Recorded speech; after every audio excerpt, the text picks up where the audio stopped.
kasih banyak ya dok ya sudah mau berkenan datang dan mau sharing-sharing terkait tema yang kami ajukan ke dokter ya dok. Sebelum kita mulai untuk membahas materi yang saya dan tim podcast ajukan ke dokter Irena ini, sedikit saya harus memperkenalkan narasumber kita ke viewers yang ada. Jadi dokter Irena Inunu ini adalah spesialis forensik dan medico legal dari Rumah Sakit Umum Daerah Kanujoso Jatiwibowo Balikpapan, dan beliau ini juga sebagai kepala instalasi mortuari ya dok ya.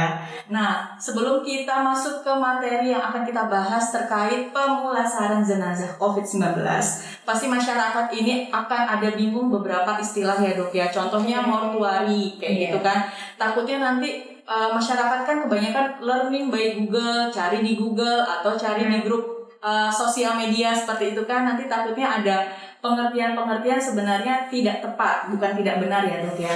Jadi mungkin yang saya ingin tanyakan yang pertama adalah mortuari itu apa dok? Dan kemudian pemulasaran itu apa? Dan kalau dikaitkan dengan jenazah, pemulasaran jenazah itu apa dok? Oke deh, jadi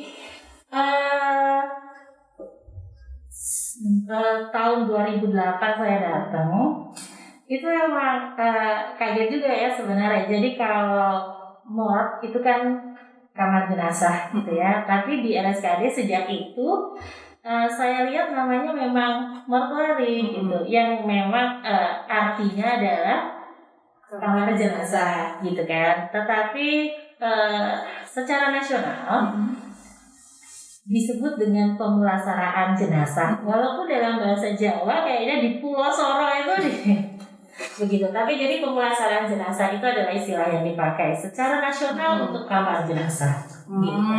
Jadi ibarat kata kayak pemulasaran itu lebih ke arah perawatan dari jenazah itu ya dok ya. Jadi unitnya itu, unit atau instalasi atau bagiannya itu disebut pemulasaraan jenazah. Jadi pelayanan terhadap jenazah, semua pelayanan untuk jenazah dilakukan di situ. Di mortuari. Baik dokter. Nah di sini kan hari ini kita terkait mau membahas jenazah COVID-19, otomatis perihal bagaimana cara pemulasaran dari jenazah terkait ya dok ya. Sebelum kita bahas ataupun saya tanyakan terkait tata cara, bagaimana petugas menggunakan alat pelindung diri, bagaimana alur-alur dari keluarga boleh tidak mengikuti atau tidak boleh kan dok.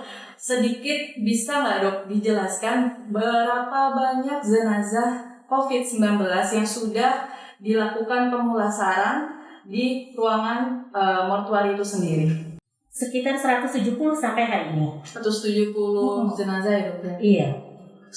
Soalnya kalau misalnya saya cek kemarin untuk linknya Satgas COVID nasional ya dok ya, untuk kasus terkonfirmasi positif untuk Indonesia itu sudah 1.012.000 sekian, dengan kematian itu sekitar 28.400 sekian. Kalau untuk rata atau persentase 2,8%, tapi kalau dibawa ke Balikpapan, dengan kasus Balikpapan itu terakhir hampir 9.000 ya dok ya, 8.900 sekian, dengan kematian itu 330-an. Kalau misalnya diambil persentase angka kematian bahkan melampaui dari nasional 3,8% kayak gitu ya dok. Berarti secara nggak langsung dari dokter sudah melakukan pemulasaran jenazah terkait. Ada kayak peningkatan secara drastis nggak dok terkait jenazah-jenazah yang diterima dari bulan ke bulannya selama pandemi ini? Kita kalau lihat grafiknya itu kita ada peak di bulan Agustus. Jadi itu ada 51. Nah, kemudian turun bulan Desember mulai naik lagi, dan sekarang di bulan Januari per tanggal ini itu sudah hampir 2 kali lipatnya dari bulan Desember gitu. Iya, dan itu kan belum semua masyarakat Balikpapan dilakukan tracing ya dok ya, dan itu yang kita takutkan ya. Dan itu baru cuma dari rumah sakit kita aja kan, belum yang rumah sakit lain. Baik dokter. Nah yang ingin saya tanyakan kemudian dok terkait istilah pemulasaran, otomatis kan ada pemulasaran dari jenazah dengan diagnosa tanpa infeksi, dengan infeksi dan COVID-19. Apakah ada perbedaan kategori? Contohnya kayak pemulasaran umum itu seperti apa dok? Terus khusus ini apakah COVID ini disendirikan dengan penyakit infeksius lainnya dokter? Jadi sebetulnya infeksius dan non-infeksius itu alat pelindung diri yang dipakai petugas adalah sama, karena kita tahu seperti menyentuh pasien dan cairan tubuh yang keluar itu infeksius, demikian pula di tempat kami gitu kan. Nah, tetapi khusus untuk COVID-19 ini pemulasaraannya memang khusus. Gitu. Khusus mungkin bisa dilihat ya, tampak berbeda gitu. Tampak berbeda dan menimbulkan kesan yang luar biasa dalam buat masyarakat gitu. Iya dok, karena seperti kita tahu kan kalau penyakit-penyakit yang lain memang segala tindakan kita harus menggunakan alat pelindung diri ya dok ya, harus. Tapi karena COVID ini mungkin literatur dari mediknya itu masih kurang penelitiannya juga, sehingga kurang begitu luas ya dok ya terkait pengetahuannya. Jadi memang antisipasinya lebih mengamankan masyarakat dengan melakukan kayak packing di double plastik itu ya dok ya, baru masukin ke peti itu dok. Boleh tahu nggak dok sebelum kita bahas ke situ gimana caranya atau tata cara pemulasaran dok yang membedakan misalnya tata cara pemulasaran yang umum seperti ini dan yang untuk khusus COVID seperti ini dok? Oke, jadi kayak perbedaannya adalah pada COVID-19 ini untuk mencegah bahaya aerosolnya. Jadi kita betul-betul seperti walaupun pada jenazah biasa juga kita menutup semua lubang begitu ya. Jadi ini betul-betul dicegah agar tidak ada bahaya aerosol dari jenazah. Jadi memang ada beberapa kali proses pakai kain kafan kalau muslim tetap pakai kain kafan ya. Iya.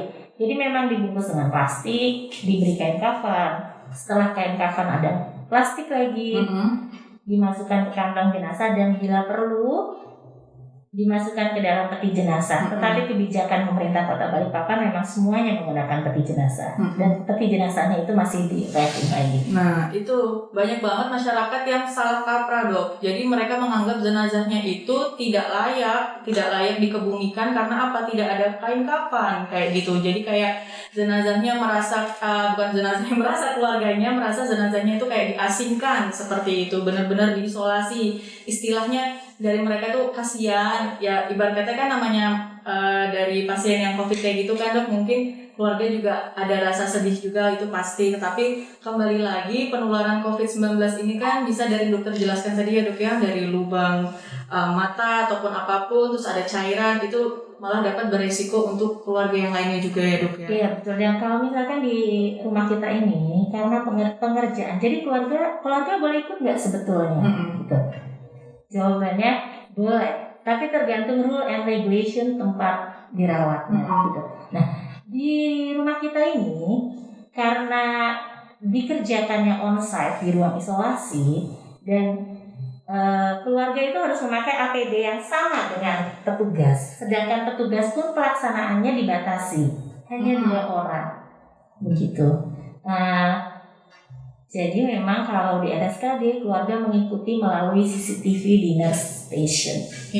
Jadi mereka bisa menyaksikan bahwa kami melakukan yang terbaik yang bisa kami lakukan, menghormati agama dan kepercayaan almarhum. Itu. Baik dok, karena kalau misalnya pasien itu masuk berarti juga menggunakan APD level 3 ya dok ya? Iya. Ya kan, sedangkan kalau misalnya APD kita kan sangat terbatas banget ya dok ya? Betul.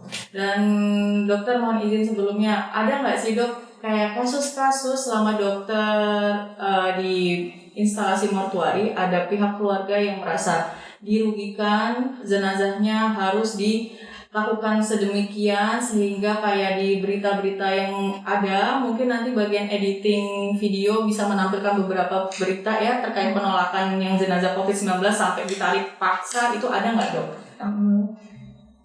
Lagi-lagi di RSKD untungnya semua itu edukasi itu sudah dilakukan di ruang perawatan, dan karena kami mengerjakan di ruang perawatan mungkin beberapa ada, tetapi bisa ditangani dengan baik. Dan koordinasi pemerintah Kota Balikpapan menurut saya luar biasa baik. Jadi setiap kali ada kematian yang kita lakukan prosedur ini, itu ada pengawalan dari pihak pemerintah kota sampai ke pemakaman. Begitu. Jadi KIE-nya betul-betul dikedepankan sehingga keluarga masih bisa mengerti lah. Iya dok. Gitu. Ya, semoga Balikpapan ini bisa tetap kondusif ya dok, masyarakatnya dan benar-benar mau aware banget terkait COVID ini. Jadi mereka juga men-tracing dirinya apakah mereka COVID atau tidak kalau misalnya ada gejala. Balik dok, yang mau saya tanyakan kan terkait tadi yang dokter ada jelaskan, jenazah bisa aja mengeluarkan cairan dan itu bisa jadi sumber infeksius. Nah, virus COVID itu sendiri ketika pasien itu sudah dikatakan meninggal, seberapa infeksiusnya dok? Seberapa lama si virusnya itu infeksi untuk orang-orang sekitar dok?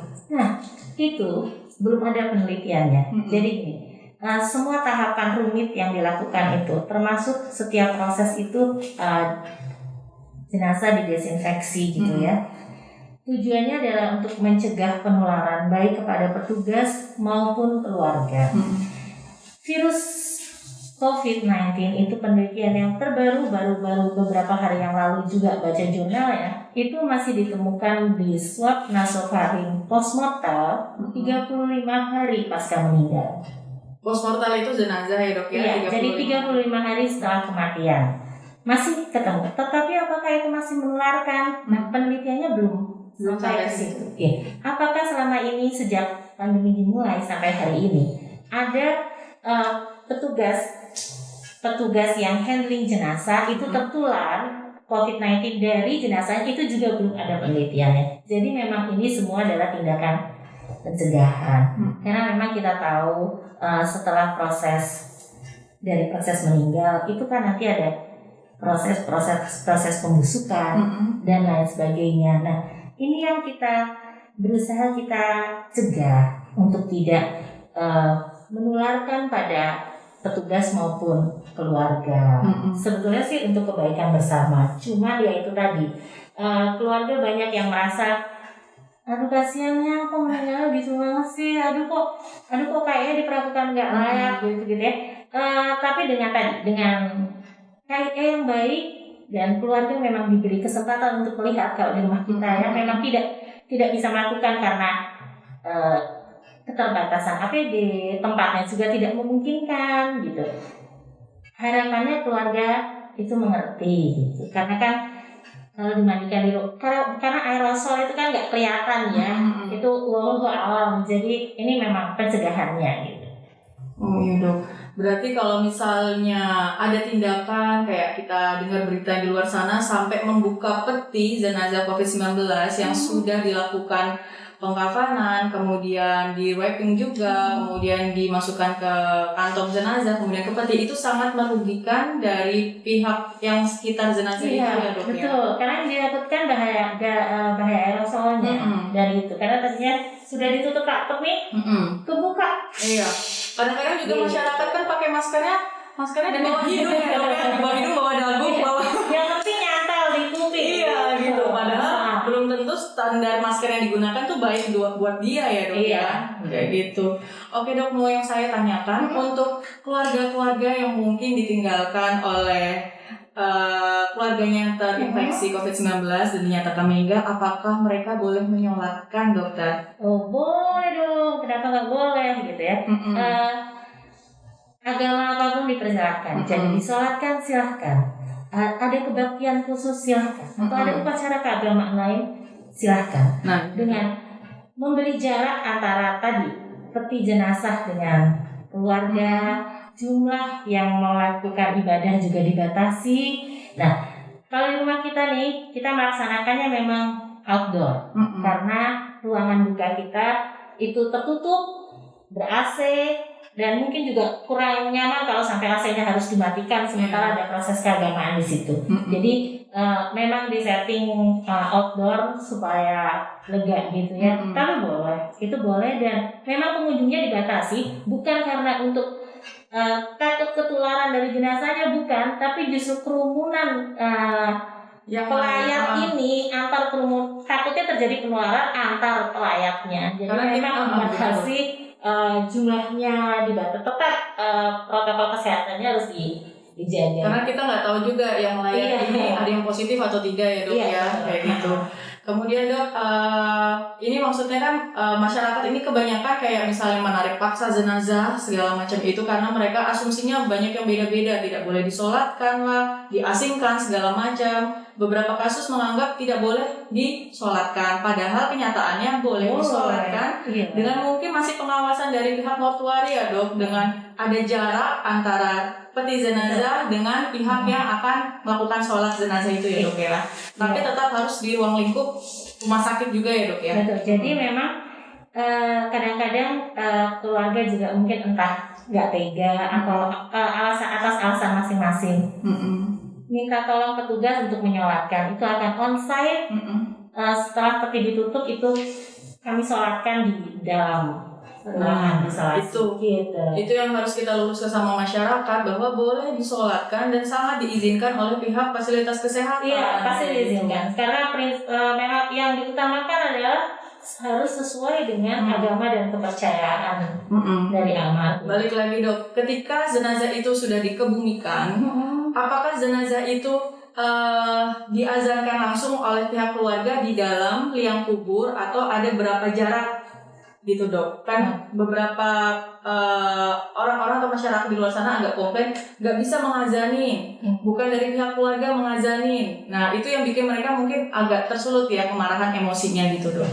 Jadi sebenarnya kalau untuk pemakaman nih itu sudah di luar area kami gitu ya. Jadi itu sudah ada pihak yang mengatur gitu. Yang kebetulan sih sampai hari ini kelihatannya memang oleh petugas ya mereka, karena mereka yang di sana itu juga dengan APD gitu. Jadi kelihatannya pemakaman punya aturannya sendiri. Dan kadang-kadang orang tuh suka gini, hasil swabnya belum keluar, nggak mau pakai protokol kayak gitu. Itu sering banget ya kadang-kadang kayak gitu. Hasil swabnya biasanya 3 hari kok hari ini udah keluar. Nggak mau nih pasti rumah sakit cari-cari. Iya benar itu. Nah, jadi sebetulnya siapa sih yang mesti dilakukan pemulasaraan khusus ini? Sebetulnya kriterianya adalah suspek probable konfirmasi. Jadi suspek saja sebetulnya menurut aturan dia sudah bisa dilakukan karena kita sekarang nggak tahu, jadi jaga-jaga. Dan untuk kasus-kasus death on arrival ini yang paling susah death on arrival. Memang ada early warning system, jadi ya harus kita checklist gitu ya perkiraan dia apa moderate, high. Nah tapi kalau death on arrival itu kadang susah, kan belum tentu jawaban keluarganya benar, apalagi kalau keluarga duka dengan emosi yang sangat mendalam sekali. Atau yang susah kalau nggak serumah. Bu, apakah almarhum demam? Nggak tahu, nggak serumah. Sebelumnya batuk nggak? Nggak kelihatan kalau batuk.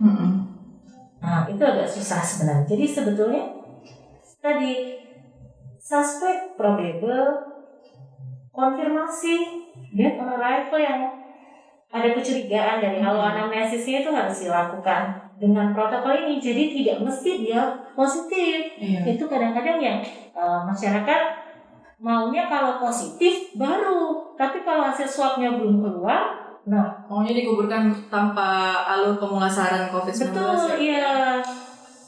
Nah itu. Death on arrival juga ini paling sulit. Jadi keluarga biasanya pasti menolak.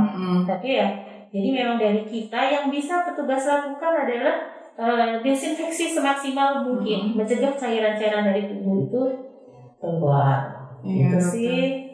Baik, dokter boleh nanya satu lagi nggak dok? Kalau misalnya jenazah COVID-19 itu sudah dikebumikan, nah si pihak keluarga ini ingin memindahkan jenazah yang sudah dikebumikan dengan sudah terkonfirmasi positif ya dok ya? Berapa lama rentang yang aman untuk memindahkan jenazah tersebut yang sudah dikebumikan dok? Kalau menurut pedoman interim perhimpunan itu 3 bulan. Tetapi untuk pemindahan jenazah ini kewenangannya ada di Dinas Pemakaman dan pemerintah daerah setempat. Jadi itu tergantung, ada izin dari pihak kepolisian juga untuk memindahkan, ada izin dari DKK kayak gitu. Tapi dianggap 3 bulan waktu yang aman. Dokter, kalau misalnya jenazah itu sudah dikebumikan, ya kan dok?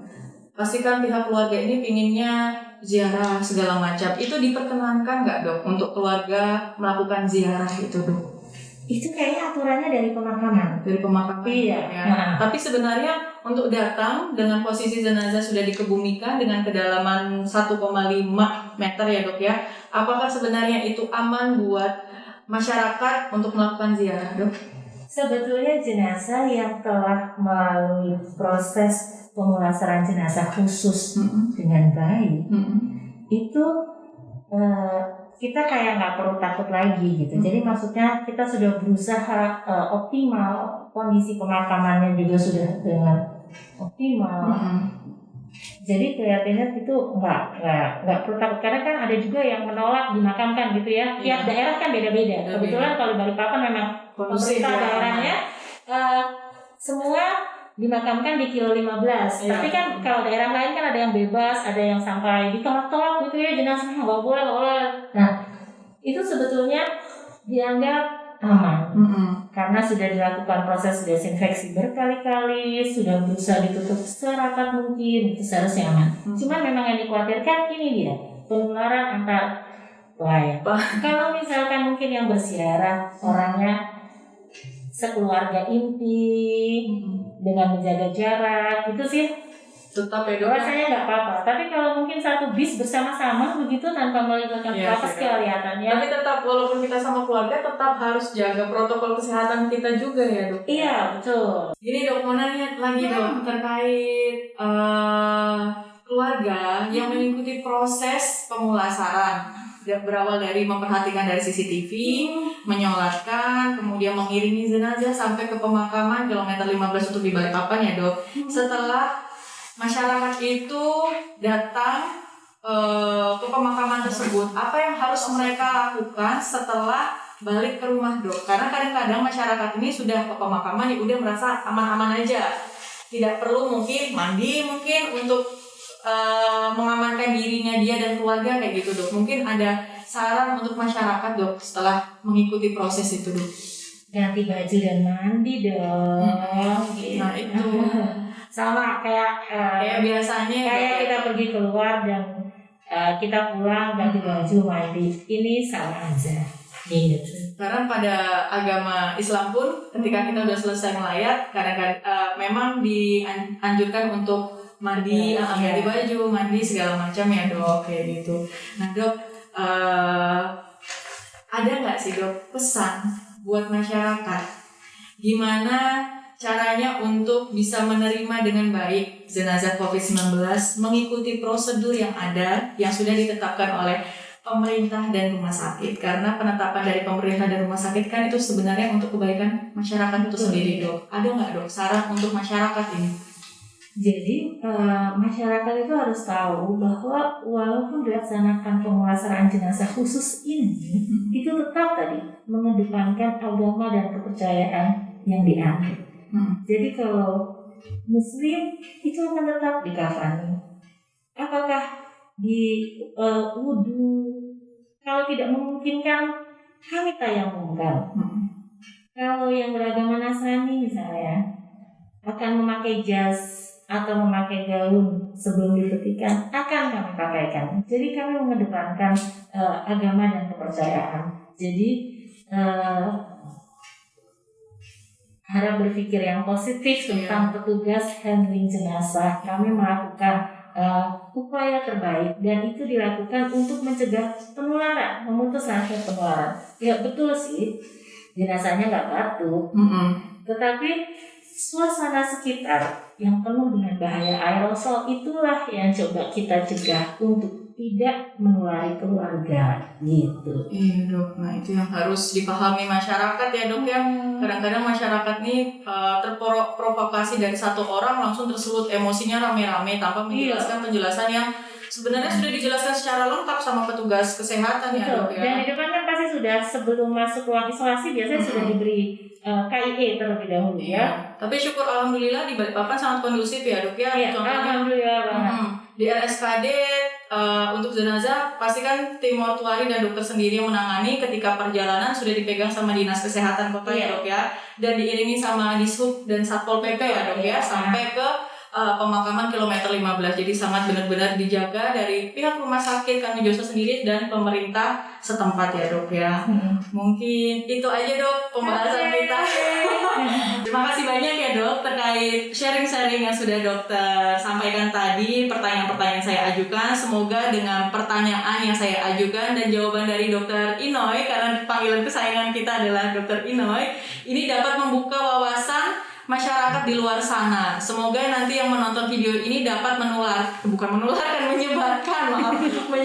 ke masyarakat yang lainnya, sehingga mengubah paradigma masyarakat dan ada kayak tindakan positif untuk menuntasnya, untuk menyudahi pandemi ini biar tidak berkelanjutan kayak gitu. Karena kalau bukan kita lagi, siapa lagi yang akan memutus mata rantai penularan COVID-19 ya dok ya.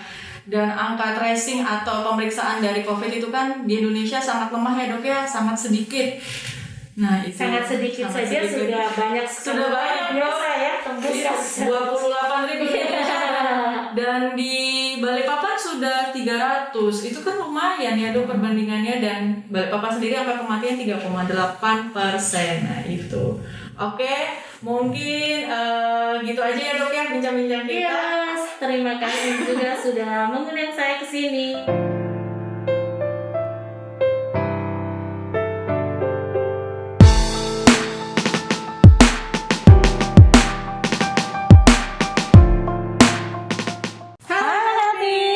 Jangan lupa untuk follow akun Instagram kami di @unitpkrsrskd dan subscribe YouTube Take a Break Podcast. Salam Take a Break. Dah.